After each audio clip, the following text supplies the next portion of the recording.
Hi hello ನಮಸ್ಕಾರ. ನಿಮ್ಮೆಲ್ಲರಿಗೂ colourful ಅಡ್ಡಾಗೆ ಸ್ವಾಗತ. ಕಲರ್ಸ್ ಕನ್ನಡ ವಾಹಿನಿಯಲ್ಲಿ ರಾಣಿ ಎಂಬ ಹೊಸ ಧಾರಾವಾಹಿ ಪ್ರಾರಂಭವಾಗಲಿದೆ. ಈ ಧಾರಾವಾಹಿಯಲ್ಲಿ ನಟಿಸಲಿರುವ ನಟ ನಟಿಯರು ಯಾರು ಅನ್ನೋದನ್ನ ಈ ವಿಡಿಯೋದಲ್ಲಿ ತಿಳಿಯೋಣ. ನೀವಿನ್ನು ನಮ್ಮ ಕಲರ್ಫುಲ್ ಅಡ್ಡ ಚಾನಲ್ನ ಸಬ್ಸ್ಕ್ರೈಬ್ ಮಾಡಿಲ್ಲ ಅಂದ್ರೆ ಈಗಲೇ ಸಬ್ಸ್ಕ್ರೈಬ್ ಮಾಡಿ. ರಾಣಿ ಧಾರಾವಾಹಿ ಫೆಬ್ರವರಿ ಅಥವಾ ಮಾರ್ಚ್ ತಿಂಗಳಿನಲ್ಲಿ ಪ್ರಸಾರವಾಗುವ ಸಾಧ್ಯತೆ ಇದೆ. ಈ ಧಾರಾವಾಹಿಗಾಗಿ ಯಜಮಾನ ಧಾರಾವಾಹಿ ಮುಕ್ತಾಯವಾಗಿ ಆ ಜಾಗಕ್ಕೆ ಭಾಗ್ಯಲಕ್ಷ್ಮಿ ಧಾರಾವಾಹಿ ಬರಬಹುದು. 7 ಗಂಟೆಯ ಸಮಯದಲ್ಲಿ ರಾಣಿ ಎಂಬ ಹೊಸ ಧಾರಾವಾಹಿ ಪ್ರಾರಂಭವಾಗಬಹುದು.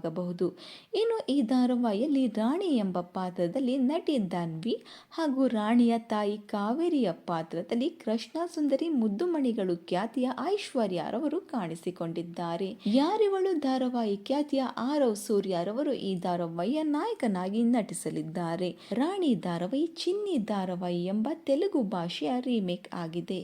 ಇದು ಜೈಲಿನಲ್ಲಿ ಇರುವ ಕಾವೇರಿಗೆ ಜನಿಸಿದ ಮಗುವಿನ ಕತೆ. ಇನ್ನು ಕಾವೇರಿ ಯಾರು, ಯಾಕೆ ಜೈಲು ಸೇರಿದ್ದಾಳೆ, ರಾಣಿನ ನೋಡಲು ಇನ್ನು ಯಾರು ಯಾಕೆ ಬರಲಿಲ್ಲ, ಈ ಎಲ್ಲದಕ್ಕೆ ಉತ್ತರ ಧಾರಾವಾಹಿ ಪ್ರಾರಂಭವಾದ ಮೇಲೆ ಸಿಗಲಿದೆ. ಇನ್ನು ಐಶ್ವರ್ಯರವರು ನಿಮ್ಮ ನೆಚ್ಚಿನ ನಟಿಯಾಗಿದ್ದರೆ ಕಮೆಂಟ್ ಮೂಲಕ ತಿಳಿಸಿ. ವಿಡಿಯೋ ಇಷ್ಟವಾಗಿದ್ದರೆ ಲೈಕ್ ಹಾಗೂ ಶೇರ್ ಮಾಡಿ. Thank you.